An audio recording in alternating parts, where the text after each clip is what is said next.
Shema Yisrael, Yahu Eloheinu, Yahu Echad.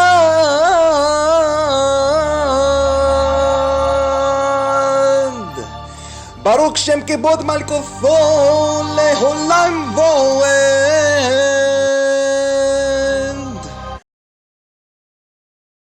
Shalom, everyone. Welcome to my holy channel. Anochi Rabba Hartumaya de Babel Raz. I'm the Chief Magician of Mystery Babylon. And here I have another very exciting video. And again, I have my most senior chief disciple, Hadar, as my guest. And I have some really super crazy explosive revelations that we want to get into in this video.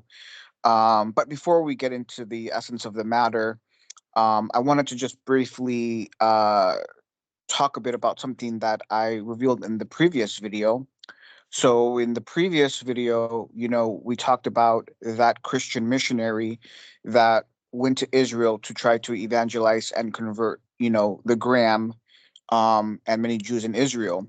Well, what I forgot to mention, which is very explosive, which is additional explosive information, is that the name of this Christian is Joseph Wolf, and he actually happens to be a Jew. So he was really Jewish, and he was also a Christian, and that's why he went to Israel, to the Graham, because the Graham at the time was probably the most famous Jew in Israel. He was probably the highest Kabbalist.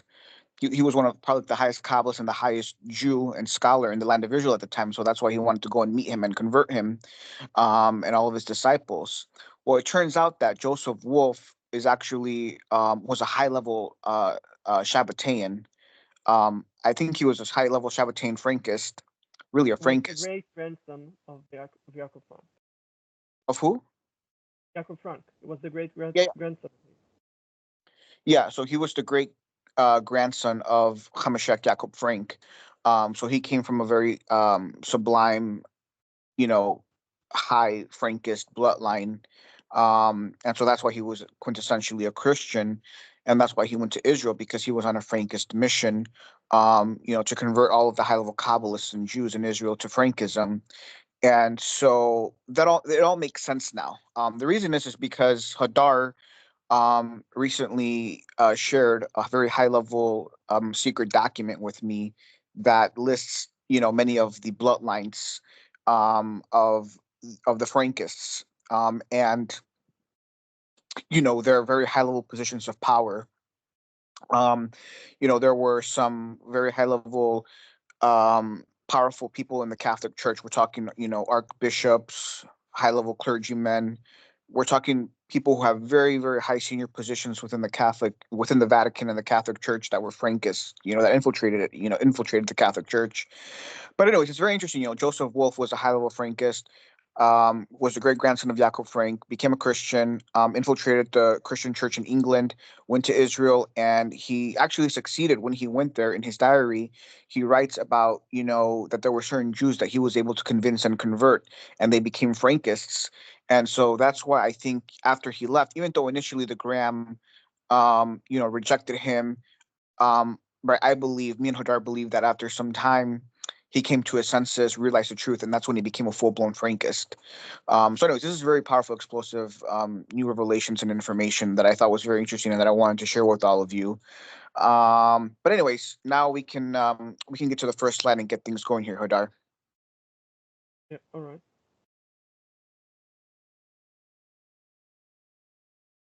Well, you can kick it off, Hadar.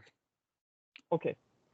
So what we have here, today we're going to talk basically about the mystery of Esau and Esau's hill. And first of all, when we talk about the hill of Esau and the raiments of Esau, basically we're going to look at verses from Genesis 27, where it's the story where Jacob imitates Esau. And this chapter contains very, very sublime mysteries concerning the nature of the Messiah and the nature of redemption itself. And you have to look at Jacob's inhabitants inhabiting of the raiments of Esau, from the context of, within the context of the story of the tree of knowledge, basically.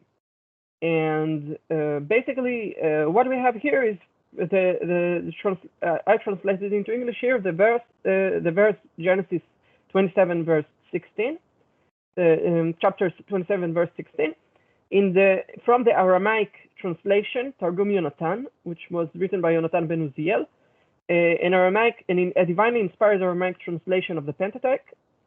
And I translated the Aramaic nosach of the translation, basically. And it contains very, very deep mysteries, and we're going to look at more of those mysteries in the coming slides. But what matters here is, let me read first of all the verse, as it is written in the Targum.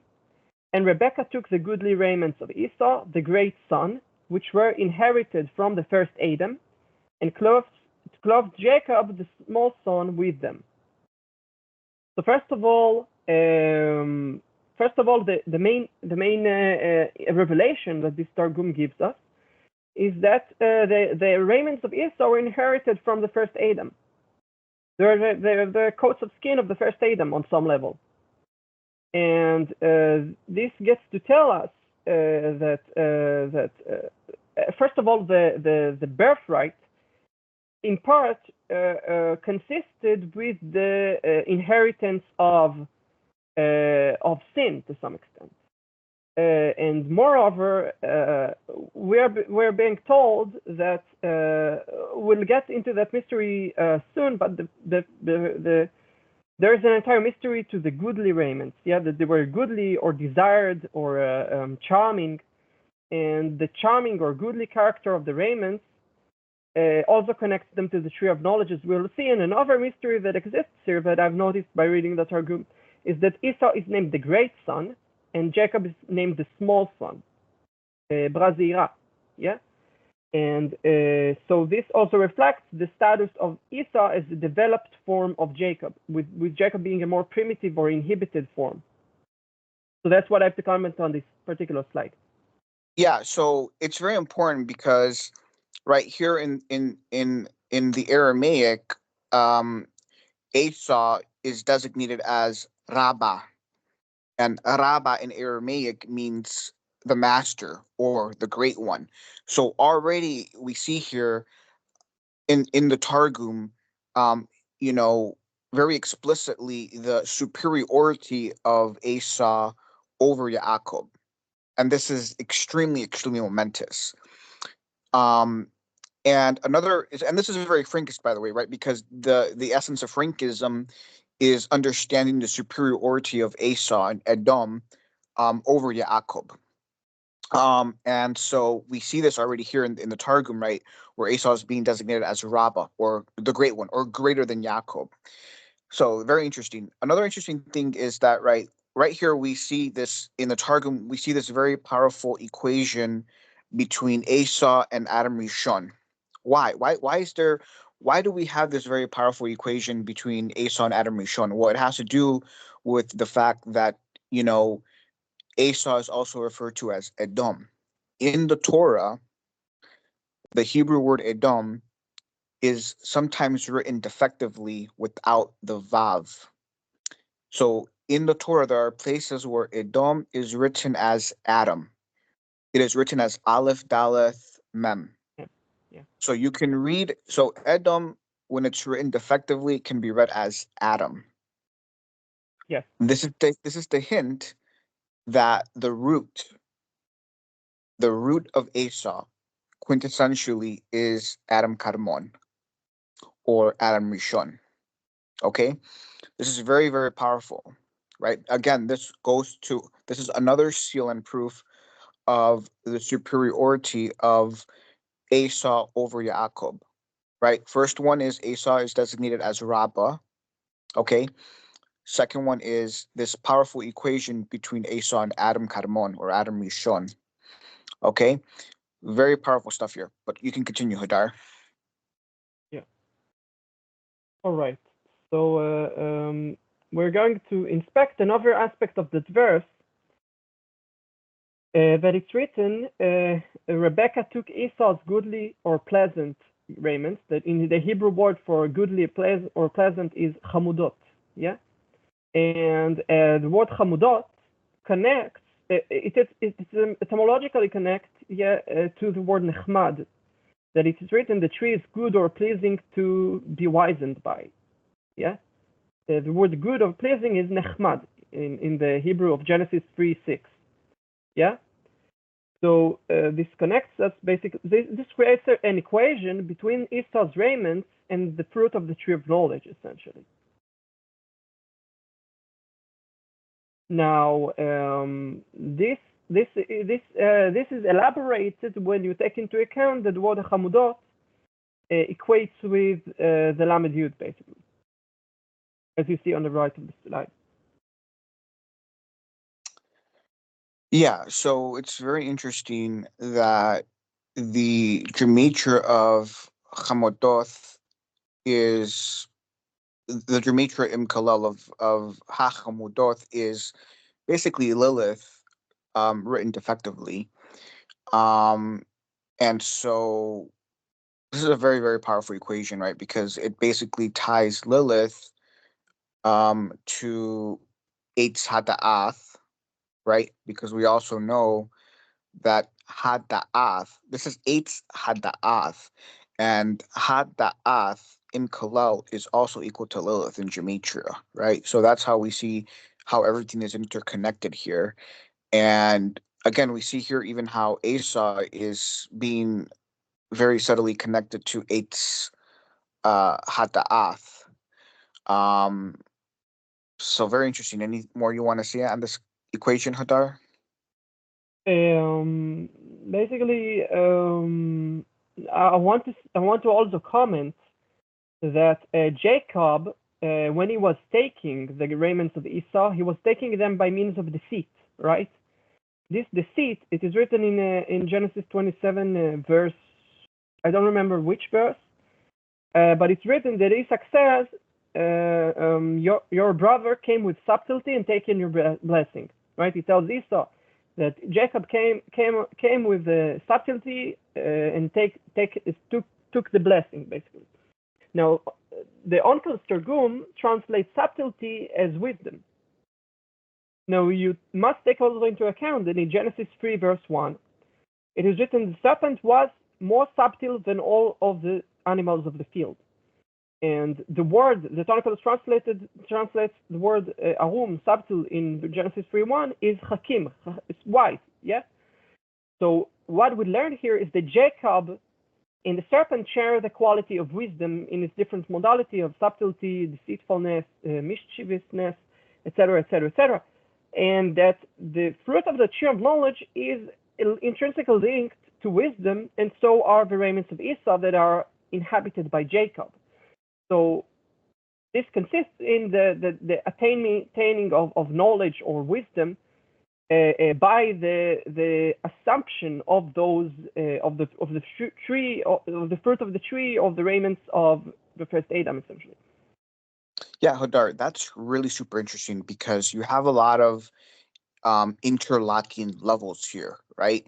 You just revealed a very sublime mystery that equates Yaakov with the Nahash, but according to um, standard rabbinic exegesis, it is stated in our Midrashim, among other ancient texts. Usually, the Rabbanim teach that it is Esau that is the Nahash, and that Yaakov, and they equate Yaakov with Adam Rishon, right? In the Talmud, there's a passage that states that essentially Yaakov, was, had basically the beauty of Adam, equating Yaakov with Adam. When you get into the Lyranic Kabbalah, it teaches that Adam is a Gilgul. I mean, it teaches that Yaakov is a Gilgul of, Adam. So we have all throughout the Kabbalah and in our ancient texts, they all will equate Yaakov as the good guy, and they will equate Yaakov with Adam, and they'll equate Esau with the Nachash. But here you reveal even more sublime esoteric level. a much, much higher, more sublime esoteric level where Jacob is now equated with the Nahash, which makes a lot more sense. This is a more Gnostic level. So now we're getting very, very deep into esoteric Gnosticism now at this point, where we're inverting the levels now. So it's very interesting. But going back to this verse, right, here the garments of Adam, right, are being designated as, Hamudoth, or lovely. And we also know that this designation is also given to Eitz Hada'ath. So we have this equation between the garments of Adam and Eitz Hada'ath, right? Yeah. And we know on the Gnostic level that Eitz Hada'ath is superior to Eitz Chaim. Most those that are uninitiated will probably jump up at what I just said. They're not going to understand what I just said. It's not going to make sense. It's going to go against everything they've been taught, everything that they know. Perfectly understandable. But we're dealing with two grandmasters here who are ridiculously highly initiated. So you just have to trust us. These are very esoteric levels here. So again, this just goes to emphasize the superiority of Esau, because the garments of Adam, which Esau inherits, are linked to Eitz Hada'ath, right? So this then links Esau to Eitz Hada'ath. Anyways, there's some really serious, powerful esoteric stuff here. So I guess we'll just move on. I don't want to get too deep here. Yeah. We can It's important very lots for of me to secrets. stress there are different levels. Yeah, on some level the Esodat is better, but on some levels it is evil, right? There are different levels. Correct. Now let's get to the next slide. Yeah, so for this next slide, this is a page taken from my Global Frankist Manifesto, which I wrote some time ago. I don't know, maybe it was like last year or something. I can't remember. It was quite some time ago. Me and my disciples, we tried to spread it as far and wide as we can. Not sure how much success we had with that. But for those who are first coming here, I highly suggest that you get a hold of and you read my Global Frankist Manifesto, which is a very superior treatise for initiation into Frankism and understanding Frankism. It's a very, very powerful document that I would encourage and suggest all of you get and read. It can be found on my blog. But in this page that I have shown here from my Global Frankist Manifesto is one of the most powerful pages of that Global Frankist Manifesto, because it begins right by revealing the mystery of Samael and how Samael consists of 4 letters. And it's very interesting because in the Kabbalah, you can break down letters. Letters have roots, they have forms. And in this passage, I break down each of the 4 letters that make up the name Samael, and I show their root constructs. And their each letter has a root construct that has a gematria of 26, which is the gematria of the Tetragrammaton. So this is very interesting because what this shows is that the name Samael quintessentially is esoterically rooted in the Holy Tetragrammaton. This is very, very powerful stuff, right? Even more so, this is the mystery of why 5 times the Tetragrammaton gives you the name Samael, which is another seal and proof showing how Samael is rooted in this Holy Tetragrammaton. Now, when you take the number 26 and you multiply it by 4 to get the full essence of Samael, you get the number 140. You get the number 104, which is a very momentous, critical Kabbalistic number. Okay, because the word is the word Zaid, which is found in Bereshit chapter 25 verse 28, has a gematria of 104, and the verse tells us that Zaid, or game, the English translation of Zaid in Hebrew is game, is found in the mouth of Esau. And Zaid is a permutation of the letter Zadi, which is connected to Zadik. or holiness, or Hazadik. And Zadik is the mystery of the Mashiach, by the way, if you don't know. And it's very interesting because the Arizal is officially, explicitly on record, teaching that the highest, holiest of divine sparks are found in the head of Esau. Right? The Arizal teaches that the highest, holiest sparks are not found in Yaakov. They're not found in anyone but Esau. And not just anywhere, but in the head of Esau. And here in this verse, we're told that Zaid is in the mouth of Esau. Zaid is in the head of Esau. Okay, which has this Gematria 104, which is the full essence of Samael here. Okay, and it's very interesting because Zaid equals Melech David, or King David. This is one of the highest, most powerful equations of Frankism and the Kabbalah, and we're going to get super crazy deep into this equation in this video, and we're gonna reveal some crazy explosive revelations as we continue. So this is very, very powerful stuff, because now what this is telling us is that King David is rooted in Esau and not Yaakov. This is the implications and the ramifications of all of this are beyond staggering. They're so far beyond staggering that this is the reason why 99.9% of Jews have no idea or knowledge of any of these mysteries that we are revealing here in this video. The ignorance of these very sublime esoteric matters is just very prevalent and ubiquitous among Judaism. So very, very interesting stuff here. And not only that, but the Hebrew David HaMashiach in Gematria is equal to Esau. So again, we have another equation between Esau, Melech David, and the Mashiach. So again, we're in the domain of Frankism here. So I'm hoping you can also you're starting to connect the dots, and hopefully you're starting to see where this is all going to go. Is there anything you want to add to this, Hadar? No, we'll get to deeper into the mystery of David and Esau in the coming slides. So let's continue. Okay. So this is a verse from Sefer Megaleh Amukot. Yeah, So, which hold is on, Hadar. Hold on, Hadar. So what we have up here is a passage from Megaleh Amukot, which is a book by Rob Nathan. Is it Shapira, Hadar? Nathan Shapira. Yeah, it's from Rob Nathan Shapira. Now I have to tell you, okay, so there's two versions of Megaleh Amukot. There's the standard Megaleh Amukot, and then there is the Megaleh Amukot to the Torah.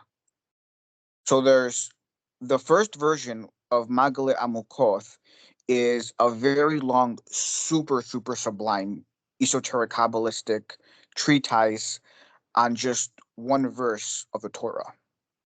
Okay? Then there is Megaleh Amukot, which is a commentary to the whole Torah. Okay? Now, I have read the first version, the whole entire first version, and I can tell you that it is one of the most sublime Kabbalistic treatises that I have read. Some of the highest mysteries, a few of them on the Frankist level, are revealed in that treatise. Very, very high level Kabbalistic treatise with very, very sublime mysteries in that treatise. Now, Rob Nathan Shapira is a very, very special Rob, because there are very elite scholars that have the knowledge and are on record as revealing and stating that he was a full-blown Shabbatain Frankist. And Hadar, do you want to speak on that? Yeah, he's basically the patriarch of certain Moravian lineage that ramifies includingly into Rabbi Yonatan Eibschitz. Yeah, Rabbi Yonatan Eibschitz is one of the descendants of the Megaleh Amukot, and there were Moravian Jewish Christian syncretic sects that upholded the esoteric knowledge that was passed from the Megaleh Amukot. So if you look into the Megaleh Amukot, you'll see very, very advanced esoteric Christian readings of scriptures, basically. Yeah, it's very important. So we have to understand that, back in the late 1600s, 1700s, Moravia was a The breeding center of the ground. Reformation. Yeah, it was a breeding Those ground. involved with the Reformation. Yeah, it was a breeding ground for Shabbatanism and Frankism and lots of Jewish Christian relations going on there. And Rob Yonatan Ishbowitz, who was a very high-level Shabbatain Frankist, right? The story goes that he was initiated and baptized by high-level Frankists and Shabbataians into the Christian religion. And clearly the fact that his father or grandfather was Rab Nathan Shapira further solidifies the fact that Rab Nathan Shapira was a high-level Shabbatain Frankist. Now, we are going to reveal very soon here a ridiculous, explosive revelation from his book, one of his books, that is a very sublime seal and proof that proves that indeed Rab Nathan Shapiro was a Shabbatain Frankist, without a shadow of a doubt. This is very explosive. By the way, the scholars are not aware of this.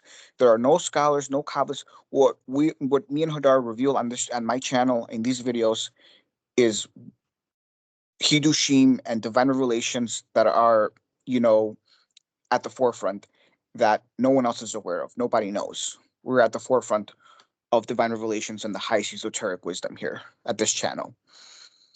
Powerful, explosive stuff. We're gonna get to it here real soon.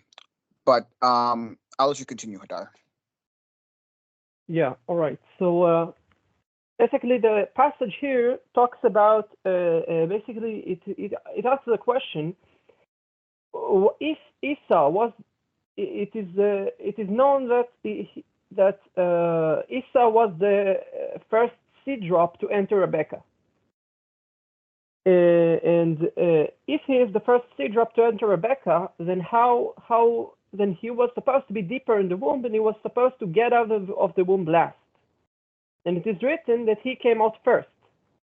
Now, Rabbi Nathan Shapiro says to us he came out first because he is the first Adam, essentially. This is why he came out ruddy or red, because the word for red is Adom, which connects etymologically to Adam.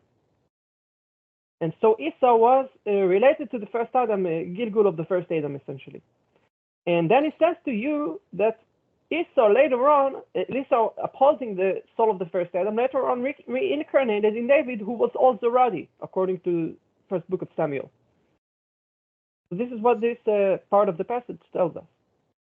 So, first of all, guys, so we have here on the right a passage from Rab Nathan Shapiro's Megaleh Amukot to the Torah. This is the passage we have here is a passage from his commentary to Parashat Toldoth, and to the left is me and Hadar's English translation of this passage, which we're going to talk about a little bit more deeply here as we continue. But one thing I want to mention is that one of the reasons why I love Hadar is that, me and Hadar being grandmasters, we're always researching, we're always reading we're always trying to read as many texts as we can, researching, right? Because, I mean, when you're talking about, Kabbalistic, esoteric Jewish literature, it's very vast, it's massive, right? It takes a whole lifetime to read all of these texts that are out there. Me and Hadar always do research, we're always trying to read new texts that are out there, and, we're constantly just, penetrating and diving very deeply into, lots of Kabbalistic texts. And every now and then Hadar will bring up to me an interesting passage. I have other disciples in Israel that will bring up to me interesting passages, so we're, me and my disciples, we're always just constantly, just evolving Kabbalistically, and learning, and it's interesting because, Hadar has access to a lot of my esoteric gates that I don't share with anyone but him. And I was recently writing a very esoteric gate, and I have Hadar review my esoteric gates. He helps me review them. These are very esoteric gates written in Hebrew and Aramaic. And I was writing this very esoteric gate revealing the highest mysteries of Jacob and Esau, specifically on Parashat Toldoth, and these passages that, Rabbi Nathan Shapiro is commenting on. And as I was writing this esoteric gate, I was revealing the highest mysteries of Esau and Jacob. It's a very esoteric gate. I'm not going to obviously reveal all of the arcana in this gate.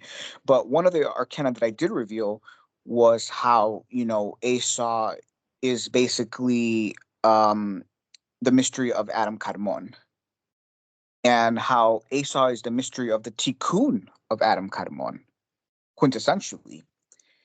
And literally, like a day after I had written this gate and Hadar had reviewed it, all of a sudden he comes to me with this passage from Megaleh Amukot, and we're reading it together, and I'm like, holy crap, this is crazy. Everything that he's saying in this passage, I literally just said and wrote in my gate.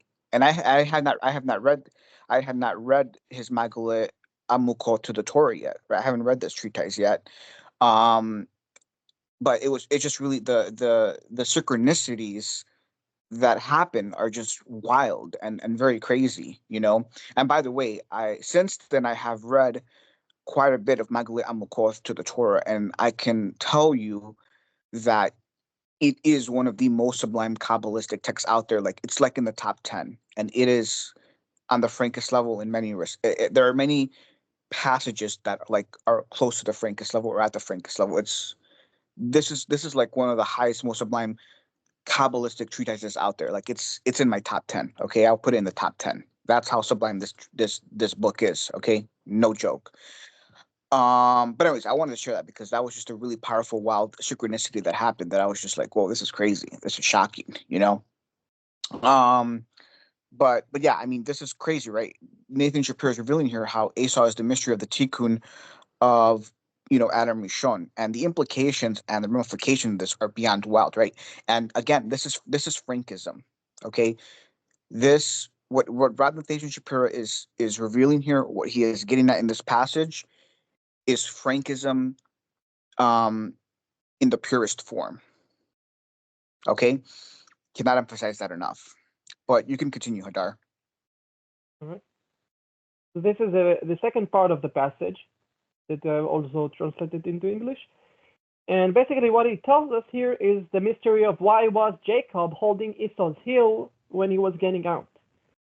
So basically the heel of Esau, the code of the heel in Hebrew, the Masoretic Hebrew, is akev. Yeah, Ein Kuf Bet.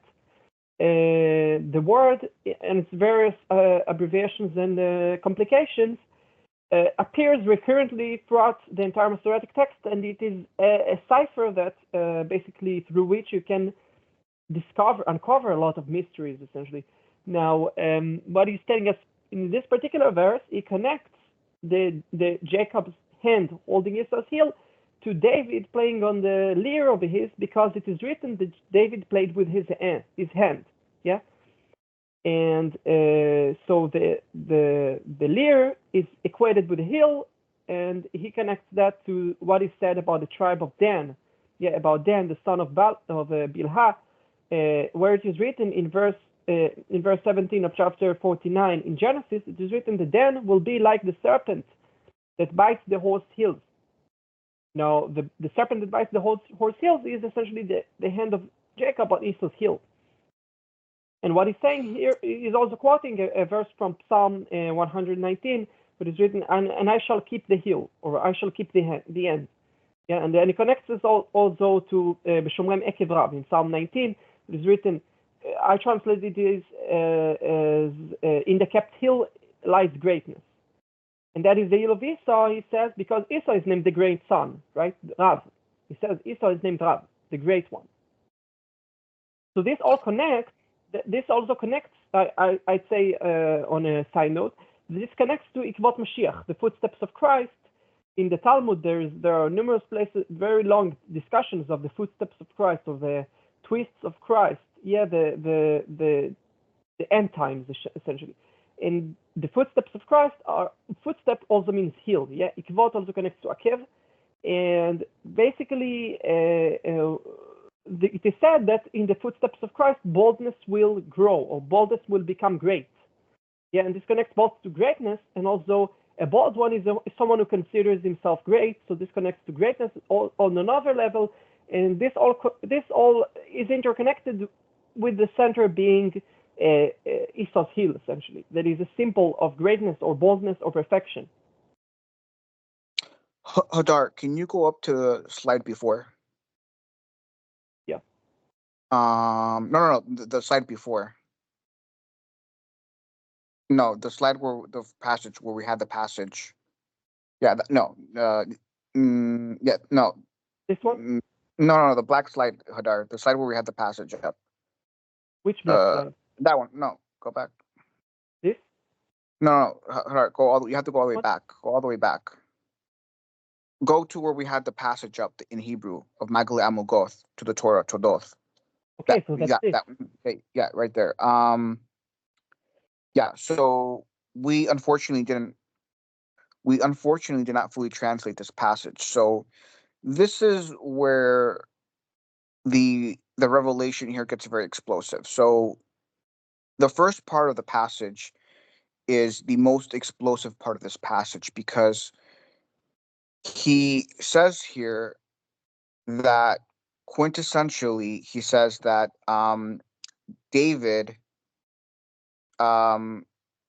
is or he basically says here that Esau or he says here that David is the Gilgul of Esau. Okay. And the reason is because, right, we have two verses in the Tanakh. We have a verse in the Torah that explicitly designates Esau as Admoni. Admoni is Hebrew for ruddy. And we also have a verse in I think it's in 1 Samuel or 2 Samuel that First Samuel, that says that King David is Admoni, red. So through the very ancient exegetical rule of Gezerah Shawa, which is Hebrew for equivalent expression, this is one of the 13 hermeneutical or exegetical rules of Rabbi Ishmael. This is very, very ancient Kabbalah here. So through Gezerah Shawa or equivalent expressions, the fact that the same word Admoni is used to describe David and is also used to describe Esau. And based on this equation, Rabbi Nathan Shapira explicitly states that David is a Gilgul of Esau. Right, Hadar? That's what he says here in the passage, right?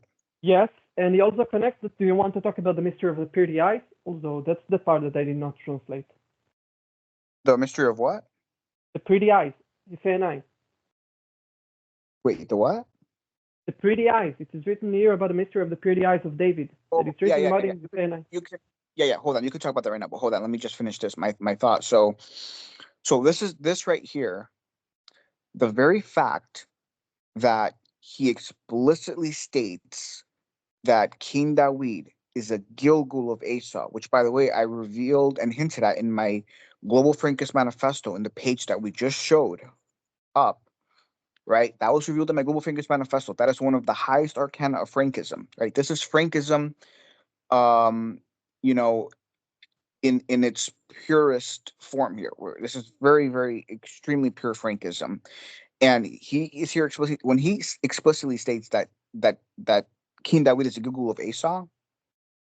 That is pure Frankism of the highest order, and this is the highest seal and proof that Rabbi Nathan Shapiro was a Shabbatarian Frankist, because this is an arcanum so freaking sublime and esoteric that was only known to the most elite of Shabbatarians and Frankists. Okay, this is crazy explosive here. This is crazy explosive. Cannot emphasize this enough. Okay. So just really crazy. But go ahead, Adar. You can continue on the mystery of the beautiful eyes if you want. Yeah, I'll say it's a very deep mystery, but we've already stressed in our previous videos that the word ayin, which means eye, equals in Gematria the Samech Mem. Yeah, and it is written about David that he has beautiful eyes. Yeah, in the King James version, it is not translated as beautiful eyes, but as beautiful countenance. But in the Masoretic text, it is written beautiful eyes, Ife Enayim. And the beauty of eyes of David essentially aligns him basically with the eye of providence, or the Enach Ivra, the white eye, that the eyes of the Lord that scout through the earth, etc. And basically, he says here that the eyes of David are in the mystery of Ayin, the mystery of Esau. Yeah, that Ayin is the first letter of Esau. Yeah, and also the geometrical equations that I've talked about. So David is essentially in the mystery of Esau. Yeah, so basically, right, I cannot emphasize enough like how explosive the revelations in this passage are, right? Because most Jews associate King David with Yaakov, a descendant of Yaakov. He's Yaakov. They'll even say, "Oh, he's a Gilgul of Yaakov." Wrong. The real truth is that King David is a Gilgul of Esau. This is very explosive. In fact, I recently wrote a gate revealing the highest, most craziest, most sublime esoteric levels to this mystery, which I shared with Hadar. I'm Yeah, not you going to talked share with about it. yeah, I'm not going to share with anyone else. It's very esoteric. But yeah, basically, there are so many crazy, ridiculous, sublime esoteric levels to this mystery. Like this mystery penetrates so many crazy, ridiculous levels. Like it's not even funny. Unfortunately, I cannot reveal any of these mysteries. They're well beyond and beyond the canon scope of this video. But just something I want to just reveal and throw out there. Okay, something you need to know. You need to know this. But unfortunately, for all you listening, you will not have access to these mysteries and keys. But it's good to know nonetheless. But let's continue, Hadar. Yeah, so here we see basically the verses separated. Yeah, that you see the connection, the common theme that is the heel, that you can deduce the meaning of heel from those different contexts in which it appears. On one context, it is Esau's heel held by the hand of Jacob. The other context, it refers to the keeping or the watching of the heel that connects to guarding or providing. And then it connects also to greatness. In the kept heel lies greatness. Yeah. And the next one is about the next slide is about the mystery of the lyre, essentially. And I've added here a part in the Talmud that appears also both in Berachot tractate and in Sanhedrin tractate, where it is written about the lyre of David, that he had a habit of hanging his lyre above his bed every night. And when midnight would come, then the wind of the north that comes every midnight and amplifies and inspires the tzaddikim, the wind of the north came in and it would blow through the lyre and it would play by itself, basically. So first of all, you have to remember to see that the word that the Talmud uses for the hanging of the lyre is that the lyre was hanged. It is talui. Talui is the code for Jesus. Yeah, the hanging of Jesus is the code for the crucifixion. Talmud calls the crucifixion tliya. Yeah. And so this is the first hint that, in continuation of Rabbi Shapiro's association of the lyre with the heel, you also see how it connects to Jesus. This is the first aspect that connects it to Jesus. And the north wind also, there's an entire mystery to the north. Yeah, I'll also elaborated about it in my book. But another hint that the lyre connects to Jesus is that the word lyre, kino, equals in Gematria mamzer. Mamzer is the name that is ascribed to Jesus by Talmudic sources. Yeah, which means literally, it means bastard. And it connects, it equates with lyre. Yeah, this is all very powerful stuff. Can you go back up to the passage again, Hadar?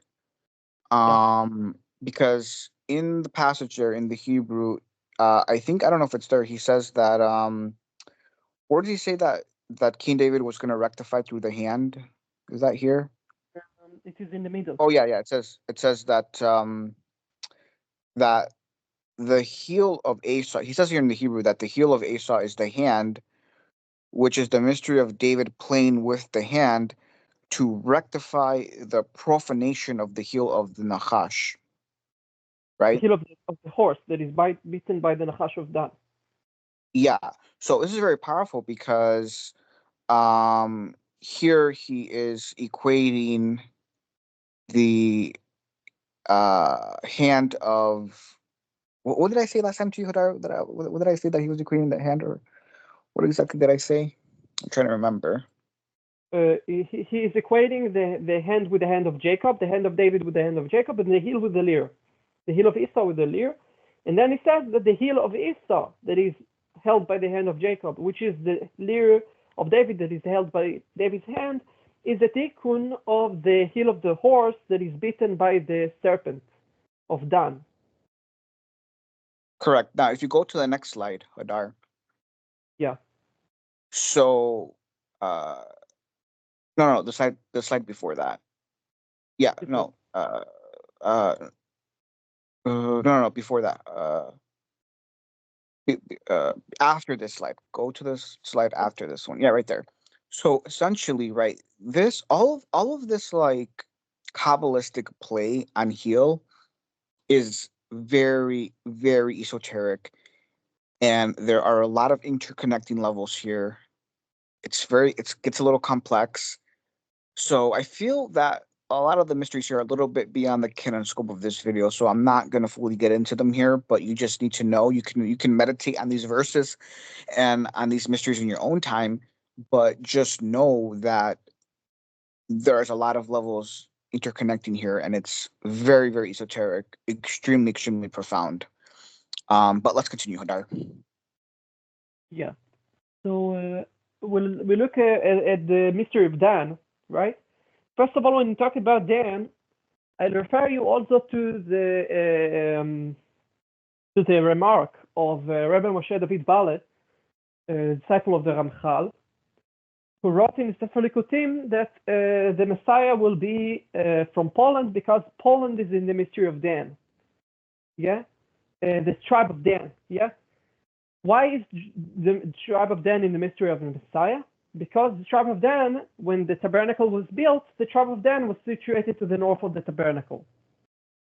And the north is in the mystery of Poland because, for example, the son of Esau, which is named Sappho, which connects etymologically to Sappon, equals in Gematria Poland. And this was wait. Say that again. What was the last thing you said? That the son of Esau, Sappho. Oh, okay, yeah. In Gematria Poland. Yeah. So, first of all, Hadar, that is explosive. I mean, what you just said is crazy explosive because, there were a lot. So the Ramchal, one of the highest and greatest secrets, which I have a couple of videos on my channel I did many years back, proving that the Ramchal was a Shabbatean Christian. One of the highest and greatest secrets is the Ramchal was a Shabbatean Christian. It's a secret that's hardly known by anyone except possibly just me. And that would then make the reason why the Ramchal was a Shabbatean Christian is because his Rab, the Ram Dav or Rab Moshe Dawidovaye, was also a Shabbatean Christian, right? I just recently published a treatise where I showed and proved how Rab Moshe Dawidovaye is explicitly on record stating that Yeshu is indeed Mashiach ben Yosef, proving that indeed he was a Christian. Okay, he was really a Shabbatean Christian, and the proof of that is what Hadar just said, which is that he says that the Mashiach would come into Poland, right? Well, what did you say exactly again, Hadar? That the Messiah will be from Poland, and Poland is in the mystery of North, right? And I've talked exactly. about the mystery of the. Exactly, and that is Frankism. That is pure Frankism of the highest order. That is Frankism in its purest form, right? In the highest purity. This is Frankism in the highest purity. A statement like that is Frankism in its highest purity because we know that the Meshach Yaakov Frank was in Poland. Okay, so right there, you have one of the highest seals and proof that Moshe David Valle was a Frankist. He wasn't just a Shabbatean Christian, but quintessentially he was a Frankist, and that is your highest seal and proof. It does not get any. It doesn't get any more obvious and evident than that statement. That is explosive. That is crazy explosive. I mean, crazy explosive. Okay, you have to be stupid and retarded to not understand what is being said here. Okay, but yeah, go ahead, continue, Hadar. So we know that it is written about Dan that he will be the holy serpent that bites the heel, right? The heel of the horse, of the Philistine horse. And we also know that from the book of Numbers that the tribe of Dan is situated to the north, that there are 4 tribes that correspond to the 4 sides of the 4 corners of the world, right? There's Ephraim, Reuben, Judah, and Dan. And Dan is situated to the north of the tabernacle. And basically, this also connects to the mystery that I've talked about in one of our previous videos, one of the previous videos that it is written in the book of Jeremiah, from the north shall an evil break forth, right? מצפון תפתח הרעה, and the word for an evil, yeah, הרעה could also be read as haroeh, the shepherd, right? So there's a messianic implication to this verse, and there's a messianic implication to the north, that although in Psalm 48, for example, it is written that the habitation of Zion is in the side of the north, essentially. So this also connects us to the mystery of the north, which I also elaborate on in the book that I've published, and also way more elaborately in the book that I'm working on in Hebrew. And the mystery of the north basically is the mystery of Messiah and the mystery of Dan. And there are lots of connections that connect Dan with Messiah. And also Rabbi Moshe David also knew this, and he wrote very explicitly in Sefer Likutim Shelo, in his Sefer Likutim, he explicitly stated that the Messiah is in the mystery of Poland, he's in the mystery of the Holy Serpent that bites the horse heels, and this is because the Polish Jews have a characteristic of being very moody and very moody and unhinged. So they also tend to be capacious of inverting the structure of nature and basically returning to grace, essentially. Yeah, and one thing I want to add to what you said previously, right? You had mentioned this equation between Poland and the son of Esau, Zepho. It's a very powerful Kabbalistic equation in the Hebrew, and that equation is first revealed in a very, very famous Shabbatain text called Sefer Kal Yashar. And in that text, this very, very esoteric Shabbatain teaching is it's taught that it was that it came from a very elite, powerful Grandmaster Shabbatain. So it's this very, very powerful elite Grandmaster Shabbatain that reveals this great mystery in Sefer Kal Yashar, which is a very, very famous Shabbatain text. But it's a very powerful equation nonetheless, right? Showing how it's really, even though it at the time it's known as a Shabbatain teaching, quintessentially it's really a Frankist teaching of the highest order. I mean, quintessentially. But continue, Hadar. Yeah. So let's get also, there's also a connection between the serpent in the verse of Genesis 49, verse 17, because the word for the serpent is translated by Onkelos, the divinely inspired Aramaic translator of the Pentateuch. It translated as Chorman, which means basically basilisk, and the Hebrew word for Chorman, according to Rashi, is Tzifoni. Yeah, and Tzifoni connects to north, Tzafon, right? Phonetically. So this is another level of elaboration. Well, I don't know why you wrote basilisk, but Zaphoni is really just a serpent, right? Zaphoni is really just a serpent or adder. Chorman means basilisk, basically. Okay, but Zaphoni means serpent, and yes, that's the connection. That's how you connect. Is that Zaphon or north to serpent, and evil, of course. So it's a very, very powerful connection, because again, it goes back to the Talmudic. If you want to go back to the Talmudic passage in Berechoth, it goes back to this, right? Because it says, and as midnight came, the north wind would arrive. But the north wind here, phonetically, right, we know that Zaphoni is phonetically equivalent to Zaphoni, which is serpent. So you could Kabbalistically, esoterically, understand this as the north wind being the mystery of a serpent, yes. And we know that the serpent is the mystery of the Mashiach, because Nachash and Meshach have the same gematria. Yes. But anyways, this mystery here, this interpretation, by the way, this very esoteric interpretation of the Talmud passage was revealed by Hadar. He's the one that revealed this, and I was very fascinated and very intrigued by it. And it is very, very interesting and powerful, you know. And of course, the bed of David here, we understand kabbalistically to be a symbol of Malchuth, right? Yeah. Or the It holy also connects goddess. to Mateh, right? To broad. Yes. And so here we see how um here we see a link between, Malchuth, or we could even say Miriam, right? David's bed here could be the mystery of Miriam, the mother of Yeshua, who symbolizes the holy goddess, right? So a lot of occult connections here. It's a very, very deep sugya. That this is a really mind-blowing revelation by Hadar. I mean, this is why Hadar is a grandmaster and just really impresses me, right? That he can offer Hidushim at this very, very sublime level. It's extremely impressive to say the least. Thanks. All right. But yeah, is that all we got, Hadar? Yeah, it's all the slides. Okay. Anything else you want to add before we conclude? I think we've said enough.